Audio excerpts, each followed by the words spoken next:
Boa tarde a todos, sejam muito bem-vindos ao webinar da IRCO.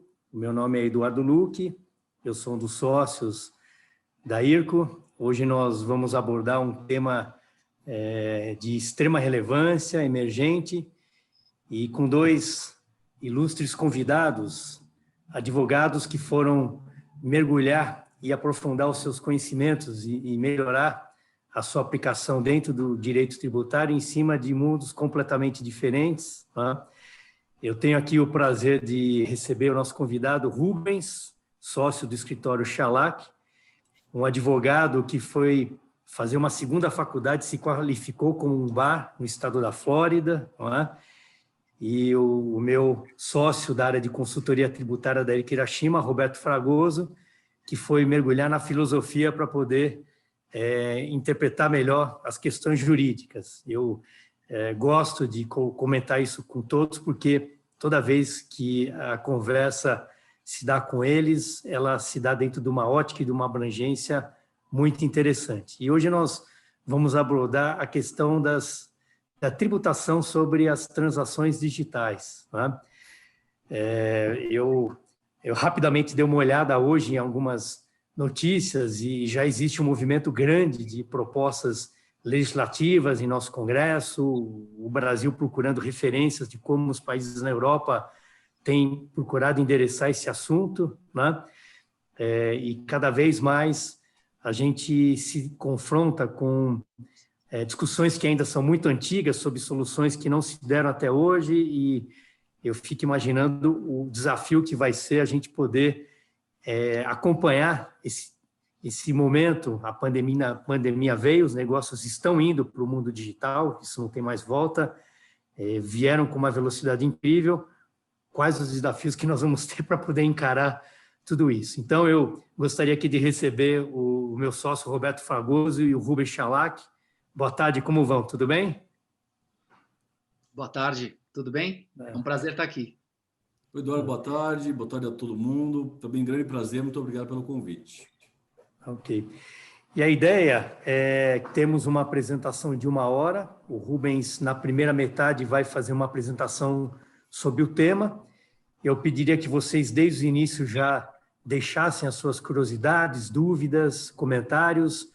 O Roberto Fragoso vai nos ajudar a fazer a mediação na segunda metade da apresentação, com as perguntas e curiosidades que vocês nos tragam, para que a gente possa fazer esse evento do mais interativo possível.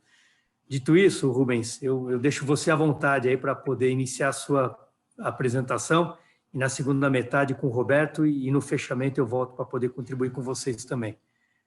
Muito obrigado. Então eu vou dividir a tela aqui.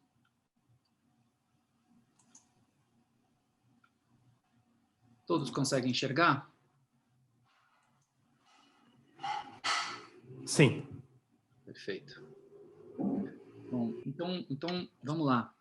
Eu trouxe aqui alguns temas para a gente discutir e a gente vai responder as perguntas na segunda parte, né? Então, o que eu trouxe aqui para a gente discutir? Eu trouxe algumas iniciativas do Brasil, mas antes eu queria contextualizar essa discussão no cenário internacional. O Brasil está trazendo algumas coisas novas, a gente já vai ver, mas essa discussão está surgindo no contexto internacional. Então, o que a gente traz desse contexto internacional? Como é que esse contexto internacional afeta o Brasil, né?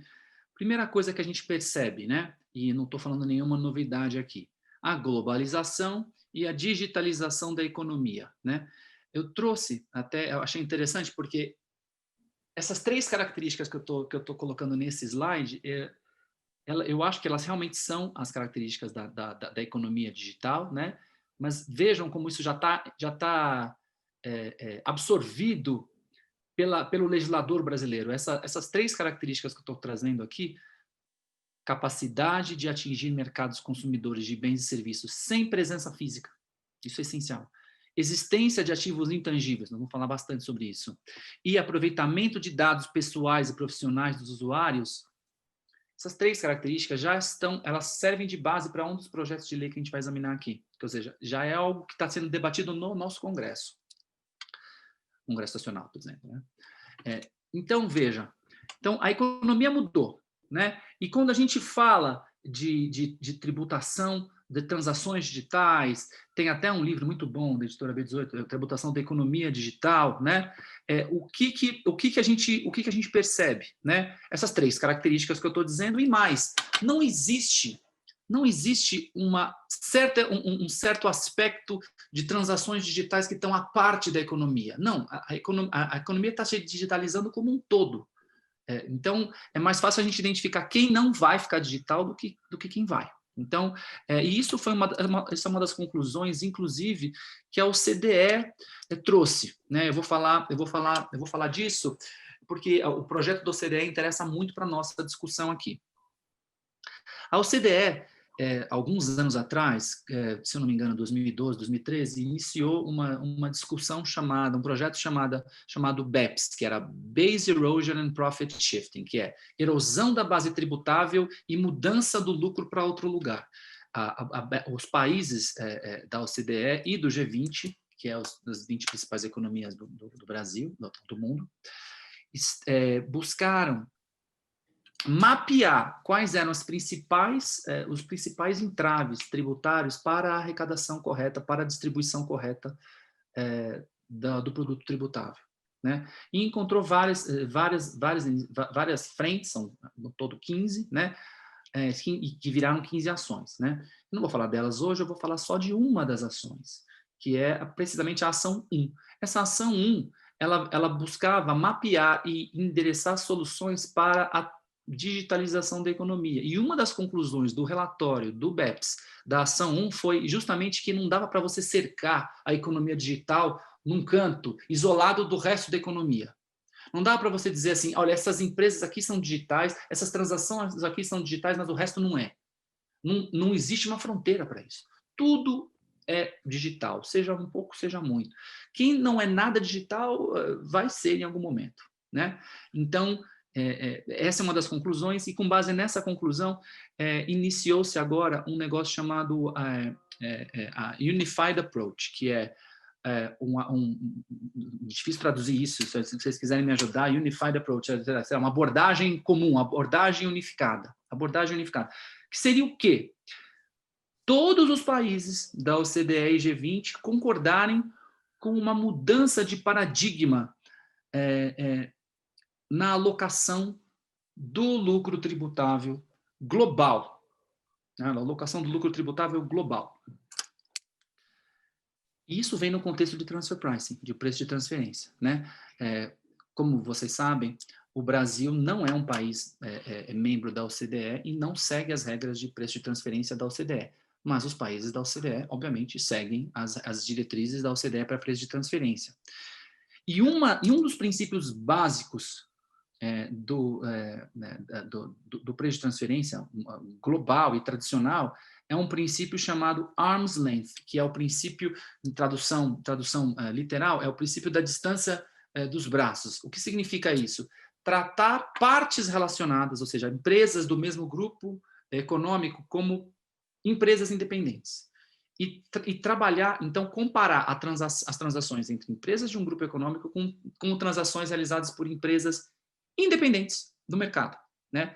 Então, todas as regras de preço de transferência da OCDE, e aí até do Brasil, vai fazer um gancho, porque o Brasil não é um membro da OCDE, mas o Brasil ele importa muitos dos princípios e das diretivas da OCDE. Nossos tratados internacionais para evitar a dupla tributação seguem o modelo da OCDE, por exemplo, né? Embora o Brasil, em cerca de preço de transferência, tenha suas regras próprias, seus métodos próprios, mas o princípio arm's length é respeitado no Brasil e é observado no Brasil, né? Um dos métodos nossos de preço de transferência é preços independentes comparados, que é exatamente comparar a transação realizada entre partes relacionadas, empresas do mesmo grupo, com transações entre empresas independentes, né?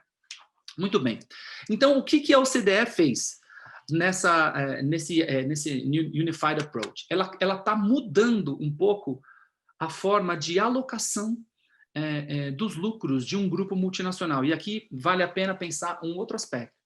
Quando a gente pensa num grupo multinacional, nesse princípio, de acordo com essa iniciativa da OCDE, ela está olhando o grupo como um todo, não está olhando as empresas separadamente.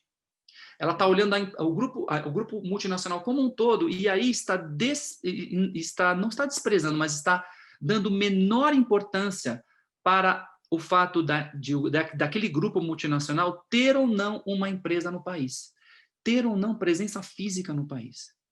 O ponto que está gerando discussão dessa iniciativa da OCDE é precisamente alocar uma parte do lucro tributável do grupo multinacional para a jurisdição, vale dizer, o país onde se situa o mercado consumidor, independentemente de haver presença física da empresa vendedora naquele país. Então, isso é uma mudança de paradigma bastante grande. Então, esse é um ponto para a gente ter em mente. O outro ponto, que é a União Europeia, há alguns anos atrás, criou um IVA, que é um imposto de valor agregado, um imposto de valor adicionado, com uma regra bastante similar à que a gente teve aqui do ICMS, que é tributar a transação no país de destino e não no país de origem, né? Em vendas digitais. A gente teve um caso semelhante no passado, não vou entrar no detalhe do protocolo 21, né? Mas a União Europeia veio criar essa tributação no destino quando as vendas eram digitais. Como a União Europeia tem uma progressiva harmonização de suas regras, ela criou essa sistemática de IVA dentro da região, né? Dentro da União Europeia, com vendas internacionais realizadas na seara digital. Ainda, voltando para um gancho aqui da OCDE, vejam, a OCDE ela é um grupo de países e ela busca consenso dentro desse grupo para criar as novas regras, para mudar esse paradigma que eu já disse que ela está tentando mudar. E aqui há naturalmente uma resistência dos países que são a residência desses grupos multinacionais. Porque se você está tirando uma parte do lucro tributável, se você está dando uma parte do lucro tributável para a jurisdição onde se encontra o mercado, naturalmente você está tirando uma parte do lucro tributável daquela jurisdição de residência da multinacional. E aí, então, você tem uma disputa de forças entre os países, tá? E aqui existem potências envolvidas, inclusive os Estados Unidos, que é uma força refratária desse movimento aqui. Então, alguns países, vou te dizer, vários, tá? O Reino Unido, França, acho que México, vários países, inclusive o Brasil, começaram a, então, criar ou querer criar esses tributos sobre serviços digitais, que chamam-se DSTs, né? Nos mesmos moldes dessa realocação pretendida pela OCDE. Só que, em vez de esperar o resultado da discussão da OCDE e a implementação de uma solução já harmonizada global, esses países, até como forma de pressão, estão instituindo esses impostos unilateralmente. E isso está gerando uma tensão nas negociações e, inclusive, uma reação unilateral que aconteceu esse ano dos Estados Unidos, que resolveu impor sanções comerciais ou iniciar investigações comerciais de tarifas contra alguns países, inclusive França e Brasil. Tá? Então, esse é o contexto internacional que eu queria pincelar para vocês, para a gente entrar na sequência no que vem acontecendo no Brasil, seja como reflexo desse contexto internacional, seja também como consequência das nossas próprias regras e embates tributários aqui. Então, no Brasil, o que a gente tem? A gente tem, eu trouxe aqui cinco frentes para a gente discutir hoje. As propostas dos DSTs brasileiros, hoje existem algumas, né? Vou falar rapidamente delas. Uma proposta que também é um projeto de lei que está prevendo um tratamento especial de ICMS em vendas multicanal, ele vem mudar um pouquinho ali com o comentário 87, a Lei Candir. A progressiva responsabilização tributária dos marketplaces, então vou falar um pouquinho disso. O contexto dessa responsabilização é de ICMS, vou falar um pouquinho disso. E eu trago também algumas novidades jurisprudenciais do nosso Supremo Tribunal Federal. Um novo entendimento sobre a tributação de software. A gente tinha um entendimento antigo, agora a gente tem uma mudança interessante desse entendimento. E a progressiva ampliação da tributação de intangíveis. Eu diria até que é também uma progressiva ampliação da base de incidência do ISS, mas nem sempre o tributo que quer alcançar esses intangíveis é o ISS, a gente vai falar um pouquinho disso daqui a pouco. Então, seguindo aqui. Falando do primeiro ponto, então, propostas para um Digital Services Tax brasileiro. Nós temos 4 projetos de lei, tá, hoje, e o primeiro deles que eu trouxe, os 4 são similares, eu já vou ressaltar os principais pontos deles, os principais pontos em comum. A minha ideia realmente não é esgotar esse assunto, até porque a gente não sabe qual projeto de lei vai para frente, mas é interessante trazer a filosofia, né, para fazer um gancho até com o nosso amigo Fragoso aqui. A filosofia que está por trás desses projetos de lei, né? Então, o CPL 2358 trouxe a CID digital. O PLP, que é o Projeto de Lei Complementar 131, trouxe uma COFINS de alíquota maior para empresas que usam plataformas digitais. O Projeto de Lei Complementar 218 trouxe uma contribuição social sobre serviços digitais. E o PLP 241 é a mesma coisa, um pouquinho diferente. Então, ele pegou o projeto 218, mexeu um pouquinho, criou a contribuição social especial sobre serviços digitais. O que esses projetos têm em comum? O contribuinte não tem que estar no Brasil. Então, aquela história que eu estava explicando da OCDE, que tirou da mesa a necessidade de haver presença física do contribuinte. Não, ele não precisa estar no Brasil. Não estando no Brasil, então você não precisa nem ter uma pessoa jurídica no Brasil para pagar esse imposto. Então, esses 4 projetos de lei buscam alcançar, inclusive, o contribuinte que está no exterior. Então, esse é um ponto. Segundo ponto, o tributo alcança apenas quem tem uma receita acima de um certo limite. Aí nós estamos falando de bilhões de reais, em alguns casos, receita mundial. As leis fazem, às vezes, o corte de receita mundial e receita do Brasil, né? Receita do Brasil vai em torno de 100 milhões a 1 bilhão, varia de acordo com o projeto de lei, né? Então, normalmente, eles têm 2 cortes. A receita mundial da empresa e a receita do Brasil, ou seja, de operações advindas do Brasil, mesmo que a empresa não esteja aqui. Que, gente, o mundo digital não tem fronteiras, né? Todo mundo aqui já fez compra online, já venceu o medo de comprar na internet, fez compra online e vê que muitas vezes está comprando numa moeda estrangeira, você tem que usar um cartão de crédito ou alguma moeda de pagamento, um PayPal da vida, e você se depara com uma pessoa que está te vendendo do outro lado do planeta. Então, realmente, é isso, né? A receita tributável decorre de alguma interação digital com o consumidor brasileiro. Por que interação digital? Pode ser a intermediação de uma venda, pode ser o uso de dados, ou seja, a receita decorrente do uso de dados de usuários brasileiros, pode ser o acesso, uma receita decorrente de um acesso de um usuário a uma rede social, seja ela pessoal, profissional, o que for, né? Então, tem alguma interação digital, ou seja, estamos falando de plataformas digitais mesmo, estamos falando de transações digitais. Nem sempre e-commerce. Nem sempre e-commerce. Muitas vezes a receita aqui decorre de propaganda, a receita decorre de intermediação, decorre de outras coisas, né? E, finalmente, todos os projetos de lei se baseiam, ipsis literis, na exposição de motivos, está explicando que eles se baseiam nesta iniciativa da OCDE. E aí, alguns deles fazem uma ressalva, eu vou explicar já, e outros não. Qual é a ressalva? Eles dizem assim, olha, essa discussão está acontecendo na OCDE, mas existem alguns países que são contrários a essa mudança de paradigma. Então, como medida de pressão, a gente está criando esse tributo unilateral para mostrar que isso é uma realidade que veio para ficar, né? Que não vai adiantar esses países mais ricos, digamos assim, que são a residência desses grupos original, desses grupos multinacionais. Não adianta eles serem contra, porque se eles não forem por bem, ou seja, se eles não forem via OCDE, eles vão por mal, porque a gente vai criar o tributo unilateralmente. Há exemplo de vários países que já fizeram isso, né? Então, tá aí, esse é o cenário dos DSTs brasileiros. Os Estados Unidos é contrário a isso. Ele vem batendo que esses tributos não podem ser unilaterais, eles estão penalizando empresas que tiveram sucesso em seus modelos de negócio, e eles incidem muitas vezes sobre receita bruta e não sobre lucro, que realmente é o caso desses tributos aqui, né? Muito bem, seguindo adiante. ICMS em vendas multicanal. Esse projeto de lei complementar é interessante porque ele vem emendar a Lei Candir. Ele traz uma ideia muito interessante, e eu só quis trazer dois, antes de explicar um pouquinho o que ele faz, eu quis trazer 2 conceitos aqui que estão na lei, né? O primeiro é o de venda multicanal, né?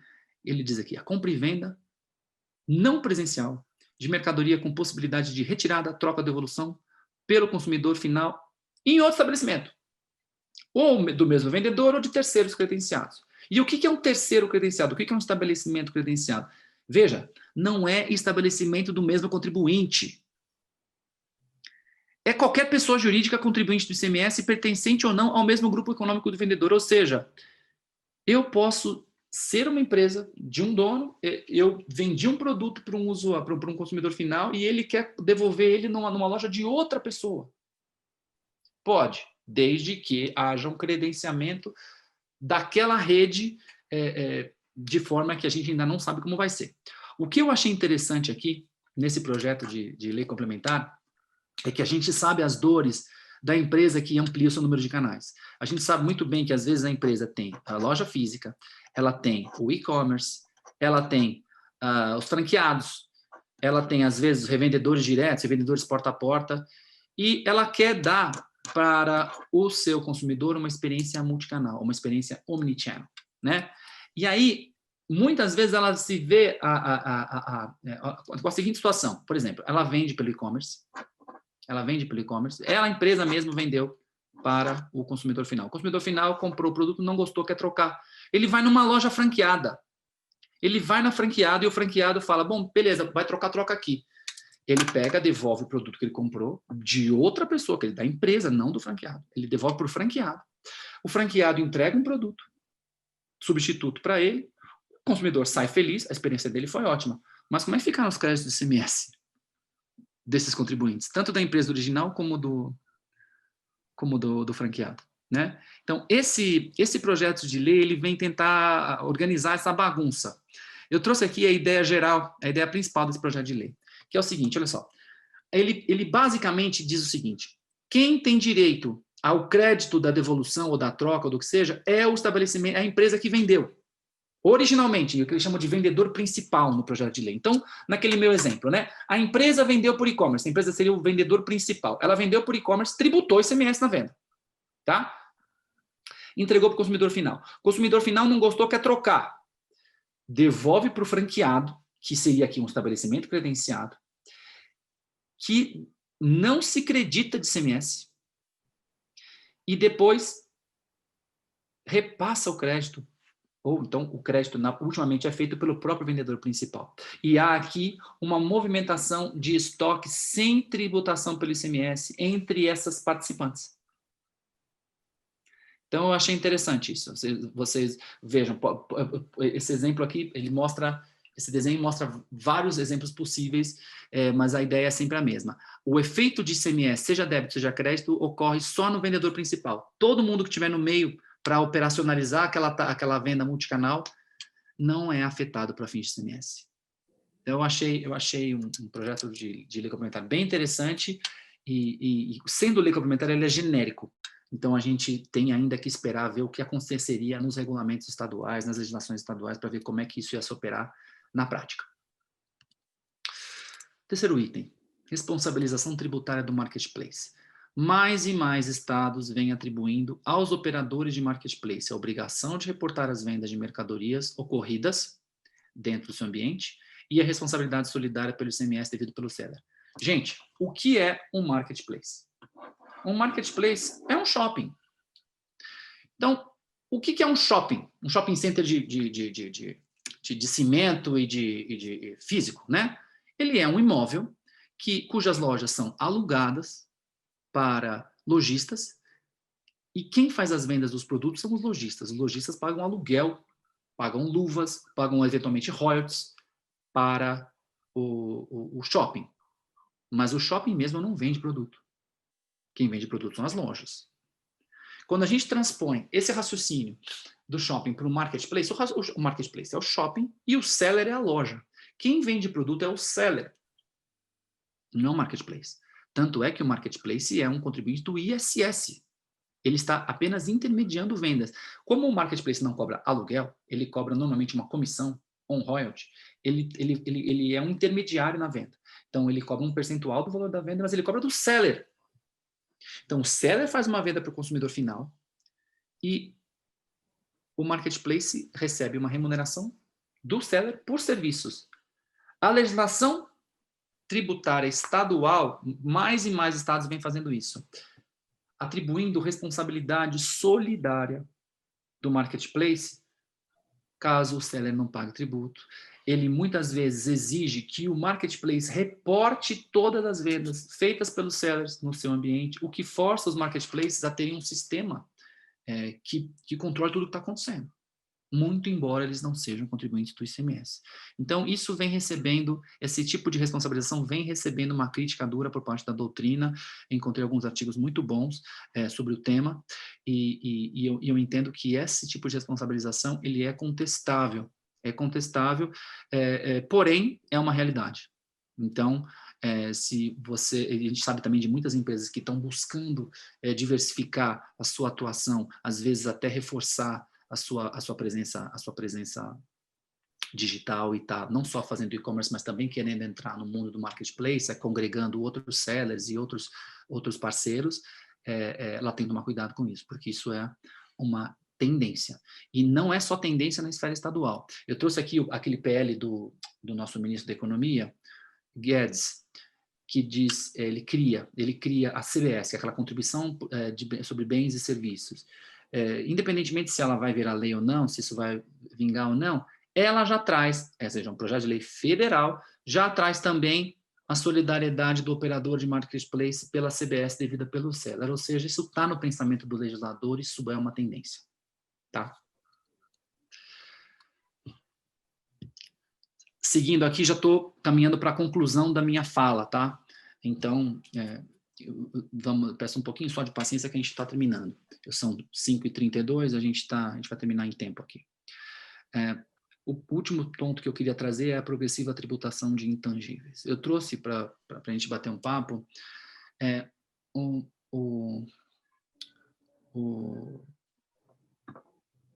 meu Deus, me deu um branco aqui. O entendimento do Supremo dizendo o seguinte, que a lista de serviços anexa à lei complementar do ISS, ela é taxativa. Isso é uma jurisprudência antiga do Supremo. O que é novo aqui? Ele diz o seguinte, porém a sua interpretação é extensiva e cabe aos municípios.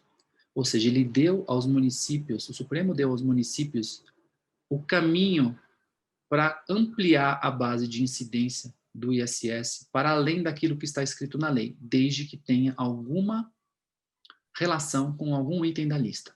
E aqui, interessante notar, eu trouxe até esse trecho aqui, ó, que é um trecho da ementa do julgado. Embora a lei complementar não tenha plena liberdade de qualificar como serviços tudo aquilo que queira, a jurisprudência do Supremo Tribunal Federal não exige que ela, lei complementar, inclua apenas aquelas atividades que o direito privado qualifica como tais. O que isso quer dizer? Há muito se discute e se sustenta que serviço tributável pelo ISS é apenas obrigação de fazer, que é uma definição que vem do nosso direito civil, que vem do nosso direito privado. Olha, existe uma diferença fundamental entre obrigação de dar, ou seja, quando eu entrego uma coisa, estou fazendo uma venda, estou fazendo uma locação, a obrigação de dar alguma coisa, e a obrigação de fazer alguma coisa. Esse fazer sempre foi entendido como serviço, então não se poderia tributar pelo ISS algo que não fosse obrigação de fazer. O Supremo está dizendo que pode. Então ele está ampliando a base do ISS hoje, né? Além disso, entrando um pouquinho no contexto das reformas tributárias, das propostas de reforma tributária que estão acontecendo no Congresso, né? Eu trouxe a PEC 110, não existem 3 propostas de emenda constitucional principais, né? Eu já vou falar das outras 2 na sequência. A PEC 110, ela não trouxe um novo tributo no lugar do ICMS ou do ISS. Ela mudou radicalmente o tratamento do ICMS e trouxe a seguinte disposição sobre a incidência do ISS, que eu quis trazer aqui, porque ela deixa muito claro. Olha só. Compete aos municípios instituir impostos sobre 3. Serviços de qualquer natureza, vírgula, entendidos como fornecimentos de bens intangíveis. Fornecimento de bens intangíveis. Depois ele abre um leque para vários itens que eu destaco aqui, olha. Arrendamento mercantil, locação de bens móveis, cessão, licenciamento, alienação de direitos, ou seja, estamos fugindo, estamos saindo do campo da obrigação de fazer e entrando num campo muito maior, muito mais amplo e muito mais cheio de tons de cinza, bem igual ao nosso mundo digital. Eu trouxe também aqui as PECs 45 e 110, que elas criam aquele imposto sobre bens e serviços, né? O imposto sobre bens e serviços ele vem substituir vários tributos, né? Ele vem substituir vários tributos. Agora, é interessante notar como qual é a abrangência desse IBS, né? Então, olha só, todos os bens e serviços, tá? Tá aí, tudo bem. Incluindo exploração de bens e direitos tangíveis e intangíveis, ou seja, ampliou, né? Ampliou muito. Mesma coisa o PL 3387, que eu já falei um pouquinho da CBS, que é o mesmo princípio do IBS, vem tributar tudo, né? Não importa mais se é venda de mercadoria ou se é prestação de serviço, é tudo um balaio só. Eu acabei não falando um pouquinho da tributação de software, se vocês me permitirem, eu vou gastar 2 minutos falando disso. O Supremo mudou o entendimento sobre a tributação de software. Havia um entendimento já em vigor há quase 20 anos, segundo o qual, se o software ele era um produto de prateleira, que se dizia, que era como aquela ideia do Office, né? Você vai numa loja, compra um Microsoft Office, instala em casa, aquele produto é igual para todo mundo, ele é uma mercadoria, né? Software de prateleira é mercadoria, tributável pelo ICMS. Se o software é feito por encomenda, ele é um serviço, ele é tributável pelo ISS. Essa era a distinção. Recentemente, o Supremo mudou esse entendimento e foi a ancorar o divisor de águas na transação jurídica e entendeu o seguinte: se o produto, se a empresa está vendendo, transmitindo a propriedade do software, então ocorre uma compra e venda, isso aqui é uma mercadoria tributável pelo ICMS, ainda que ela seja intangível, ainda que ela não tenha um suporte físico. Se, por outro lado, eu estou fazendo uma cessão de uso ou uma licença do uso desse software, mas eu não estou dando a propriedade desse software para o comprador, eu estou no campo de incidência do ISS. Então, hoje a gente vê, né, quem trabalha com o uso de produto de programas de computador, a gente recebe atualizações automáticas, a gente tem helpdesk, a gente paga muitas vezes uma mensalidade para a empresa. Isso é uma licença de uso, é uma cessão de uso, isso pelo Supremo é tributável pelo ISS. Então, ampliou-se o rol da incidência do ISS, ampliou-se o rol ampliou-se a competência do ISS para abrigar mais uma vez os intangíveis, bem em consonância com essa tendência que eu estou expondo para vocês. Eu agradeço e fico à disposição para debater e para atender a perguntas. Muito obrigado, Rubens. Parabéns pela palestra, um tema hiper espinhoso. É bem interessante essa forma de você conduzir, sair do efeito europeu, e aí depois caminhar um pouco para o Brasil, falar essa questão que a gente ainda não está tocando, né? Que é o doing business, onde eu estou fazendo os negócios, né? Esse é um tema que a gente não explorou aqui, né?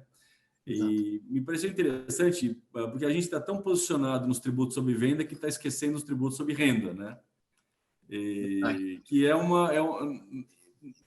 uma vez eu vi uma matéria da OCDE que mostrava que os países da Europa estavam caminhando para os tributos sobre venda, porque era muito mais fácil de cobrar do que imposto de renda, porque é muito mais complicado. Você tem que analisar despesa, receita, competência, é mais complicado. Mas ainda a gente não chegou é muito raro discussões sobre doing business aqui no Brasil, né? Alocação de receita, tem aquelas questões de tratado, mas é muito pequeno. Agora, a questão de venda é incrível, né? Então, eu estava olhando a sua palestra e é uma loucura, né? Estabelecer responsabilidade solidária para o marketplace, né? É como se o José Pérez, do grupo Multiplan, fosse responsável pelas lojas lá do Rio de Janeiro, né? Ou o Gereissati fosse responsável pelo ICMS das lojas aqui do Guatemi, e assim sucessivamente, né? É uma questão maluca imaginar que só porque o Estado não tem interesse em controlar, né? Vai atribuir responsabilidade solidária para aquele que recebe os markets, né? Que ele é o place. Então, enfim, eu entendo. Eu só sinto o receio se o argumento que prevalecesse seja o interesse comum em detrimento o detrimento o interesse social para dizer que não, você é responsável, em que pese esse argumento do interesse comum social, Estado, ele tem uma vagueza e uma facilidade de ser multado enormemente. Mas, assim, eu queria fazer essas rápidas alegações, porque isso me preocupa. Tudo que você falou me deixou arrepiado. Eu já ouvi algumas considerações, mas a sua foi ainda mais precisa. Isso tudo me arrepia, essa possibilidade de criar tributo novo, que não está na Constituição Federal, mesmo com reforma constitucional. Nada faz sentido, a não ser a tributação. E eu vi a tua fala também sobre o ISS. É inimaginável, né, esse comentário do Supremo dizendo que o tributo não é simplesmente aquilo que está na lista complementar, pode ser qualquer coisa. É ótimo isso, né? A gente fica num sistema onde as coisas passam a ser, e vejo a contradição, né? As coisas passam a ser porque eu escrevi que é, né? Quer dizer, o mundo real não tem nenhum valor, né? O conceito de serviço verdadeiro, e eu não tenho que estar no Código Civil para saber o que é serviço. É serviço, é uma contraprestação obrigatória, remunerada, independente. Quer dizer, isso são os elementos que a gente sabe que a gente aprendeu com o tempo a perceber que aquilo é serviço. E dizer que eu posso colocar qualquer coisa, inclusive exceção de uso, fica muito complicado, né? É muito inseguro isso, né, Rubens? E aí voltam, e aí de novo nós temos um sistema que parece, né?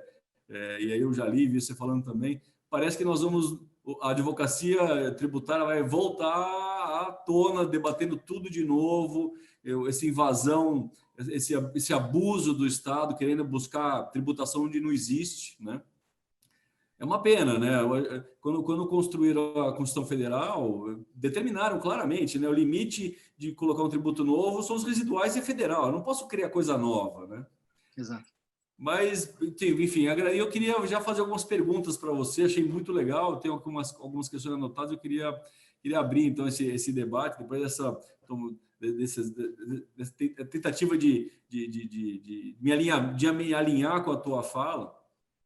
Mas eu vi que você falou sobre a reforma tributária, né? Então, você acredita que a reforma tributária simplificaria realmente o sistema tributário, evitaria conflitos contenciosos entre fisco e contribuinte, Rubens? Não. Não acredito. Essa sempre é uma intenção. Não, vamos pegar tudo que está sendo discutido no judiciário, vamos positivar numa regra, pacificando tudo, isso vai tirar os processos do judiciário, vai deixar o nosso sistema tributário mais previsível e mais simples. Isso não é verdade. E eu, no meu modo de entender, isso nunca vai acontecer. Por quê? Por primeiro lugar, porque a economia é dinâmica, né?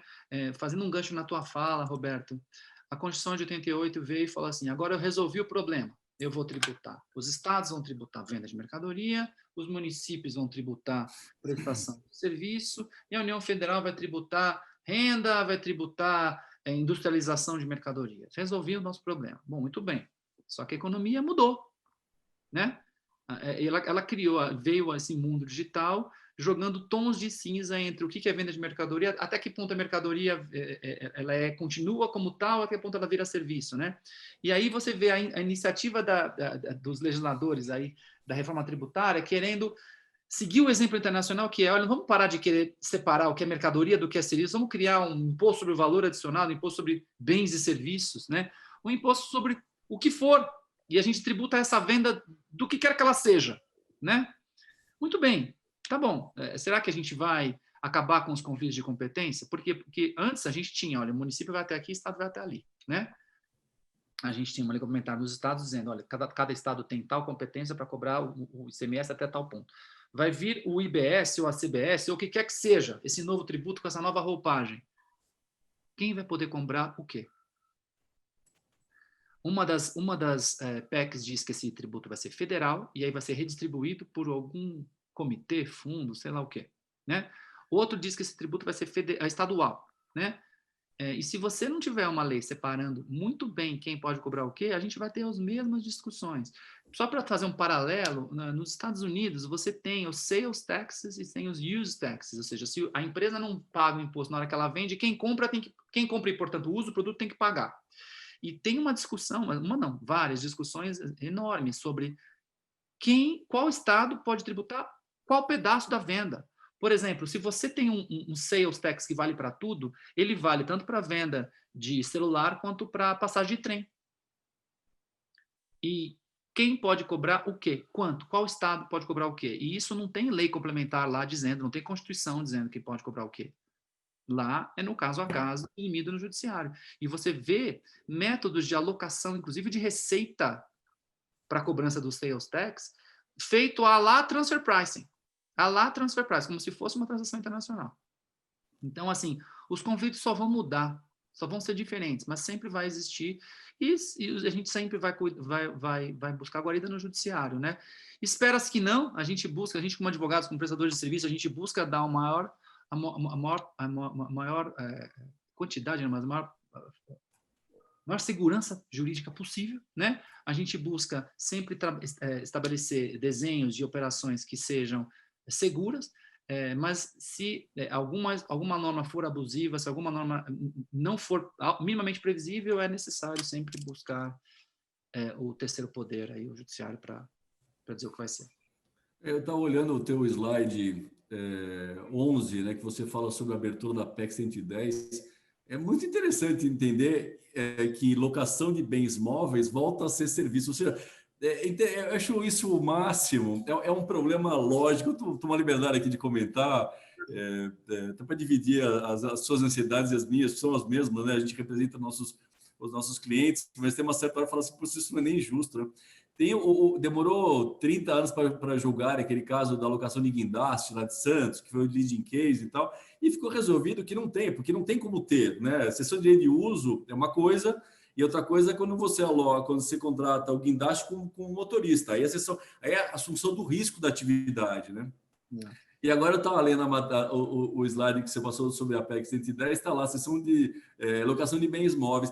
Fica um negócio, é uma questão muito interessante. A lógica clássica, né? Eu revejo todos os conceitos de lógica clássica, que é o princípio da não contradição. A identidade ela foi revogada, ou seja, A pode ser C, D e F, né? E A também não precisa ser só A. A pode ser qualquer coisa, né? Quer dizer, nós estamos entrando numa nova realidade lógica, né? A lógica que não tem valor, né? Uma lógica que A pode ser X, A pode não ser A, é uma loucura, né? E vai bem bacana você ter trazido esse slide, e talvez a gente vai judicializar, né? Vamos esperar que a estrutura do Supremo Tribunal, na época de julgamento dessas loucuras que você apresentou, sejam tão bons tecnicamente quando julgaram essa matéria, né? Isso que acho que é o nosso grande conforto, né? Porque a gente advoga, mostra qual é o caminho, né? Estuda e mostra e depois não dá certo, né? Como, por exemplo, as verbas previdenciárias agora, né? Os julgamentos previdenciários.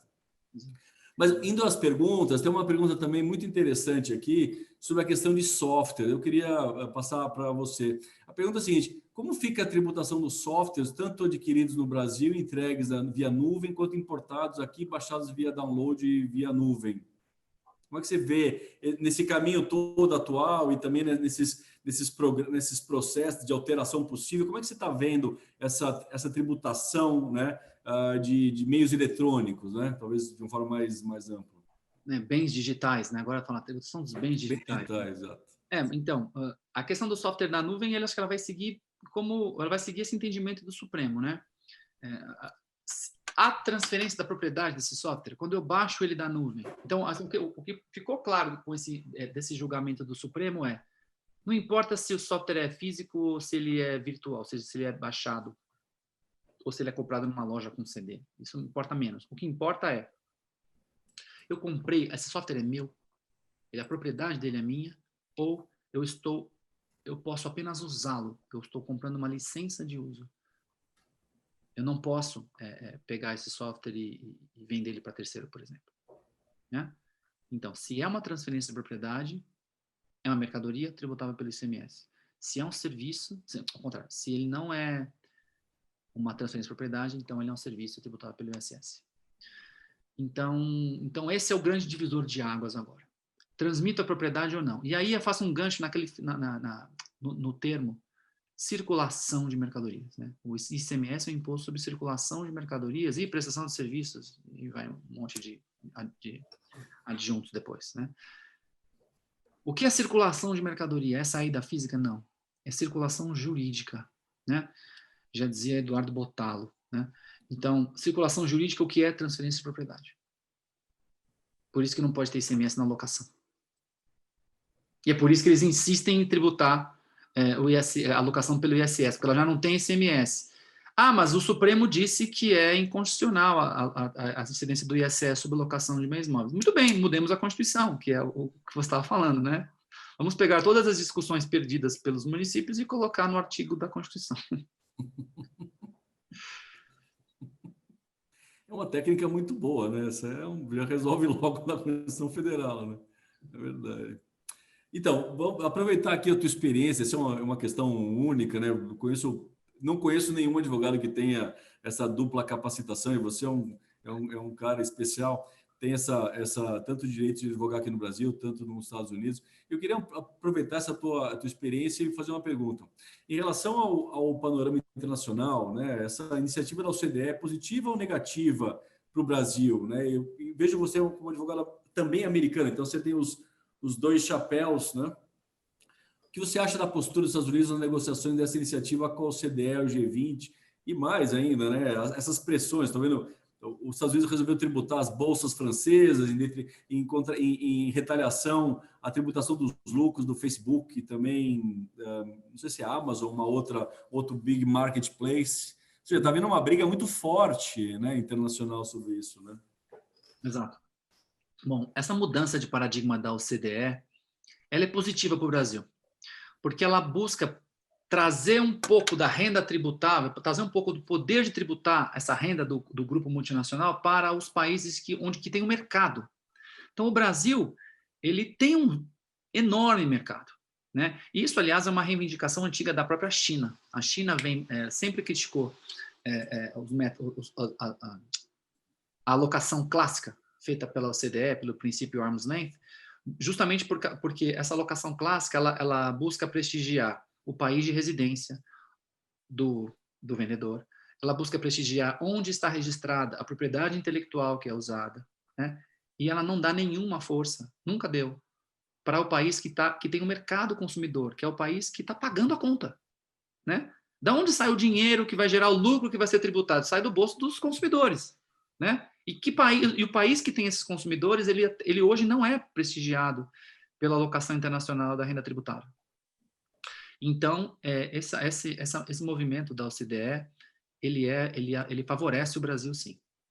E respondendo a tua segunda parte da sua pergunta, os Estados Unidos, ele vem naturalmente se opondo a isso, porque ele sabe que vai perder a arrecadação.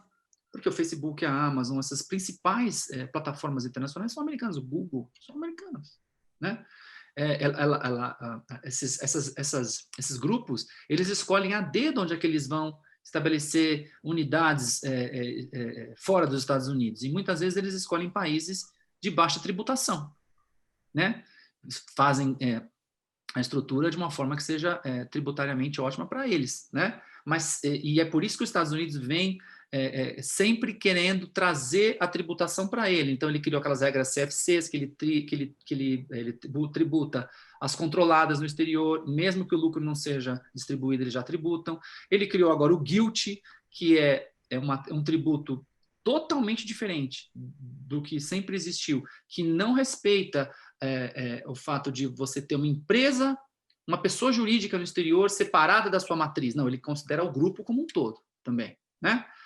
E ele vem agora dizer que não se pode fazer isso em prol do país fonte, do país que tem o mercado consumidor, mas eu mesmo aqui nos Estados Unidos eu estou fazendo isso para o meu país, para preservar minha tributação de país residência, né? Eu entendo que esse ponto de vista americano, que na verdade é o ponto de vista do Tesouro americano que negocia isso, né? Ele é um ponto de vista incongruente, porque ele vai, além de ele de encontro, né, a essa própria iniciativa federal de querer tributar fora os lucros do grupo, né, auferidos no exterior, ele vai de encontro a um precedente da própria Suprema Corte americana, num caso chamado Wayfair, que entendeu, e aí é um precedente, a Suprema Corte estava decidindo justamente em casos de sales taxes estaduais americanos. em que um Estado queria tributar as vendas feitas online por um contribuinte de um outro Estado, porém para consumidores do seu Estado. E ela não podia, porque o precedente então vigorante na Suprema Corte exigia que aquele contribuinte tivesse presença física no Estado do mercado consumidor. Se ele não tivesse presença física, ele não poderia ser tributado por esse Estado, muito embora ele vendesse online para clientes naquele Estado. Então, a Suprema Corte mudou o entendimento e asseverou, sem meias palavras, que o Estado pode sim cobrar o imposto, mesmo que o contribuinte não tenha presença física, porque a presença física não é mais um critério seguro de alocação da receita. Não é mais um critério que traduz o intento comercial do contribuinte. O contribuinte pode fazer propaganda naquele estado, ele pode fazer promoções para a residência daquele estado, mesmo sem ter presença física. Gente, online, tudo online, o mundo digital. Então, a Suprema Corte já está atualizada para isso. Então, por que o Tesouro Americano ainda não quer abrir mão? Então, eu entendo que essa ação da OCDE, ela é uma tendência, ela vai acontecer e ela já está acontecendo de forma unilateral, porque tem países que não querem esperar e usam até esses DSTs como mecanismo de pressão. Muito obrigado, excelente. Poxa vida, vai ter que fazer nós todos pensarmos agora como vai ser tratada essa nova realidade, né, Rubens? Eu queria fechar com uma pergunta do João Branco. Aliás, faço aqui as minhas deferências, né? Grande professor e um ícone para mim em matéria tributária. Tive a oportunidade de trabalhar com ele, fui assistente e aprendi muito. Uma pessoa fantástica. Ele coloca uma pergunta para seja respondida sobre a questão da reforma tributária. Eu vou ler. E já agradece também aqui, parabeniza nós todos. Eu agradeço muito, Branco, pela nota aqui. E com certeza ficou muito feliz de poder ciceronear o Rubens nas perguntas. Ele pergunta sobre a questão da reforma, e faz a seguinte pergunta. Considerando o ambiente político e social que vivemos no Brasil, vocês entendem possível se implementar uma reforma tributária com a introdução de conceitos novos, com os aqui expostos, ainda nessa legislatura, lembrando que estamos há pouco mais de 2 anos no seu encerramento? Eu acho que não. Eu acho que não. Eu acho que a discussão tributária correta, né, é uma discussão, com certeza, que traga esses conceitos novos, que atualize a nossa legislação tributária para a nova realidade da economia e dos fatos, né?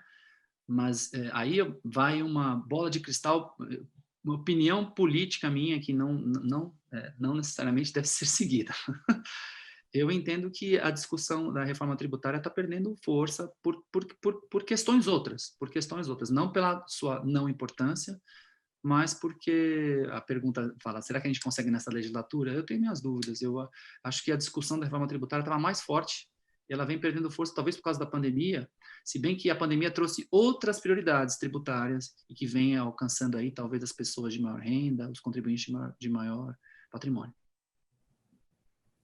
Muito obrigado. Bom, eu vou aproveitar, já que a pergunta também abriu. Branco, para mim, PIS/COFINS, reforma tributária do governo não é reforma tributária, né? É só aumentar o PIS/COFINS e resolver os problemas litigiosos. Então, o caixa começa a fluir para o bolso do governo. Então, o PIS/COFINS sobre cascata, né? As discussões que o tribunal que os contribuintes estão ganhando. Se você olhar com tranquilidade a norma, vai perceber que esse PL 3387 ou alguma coisa parecida, né?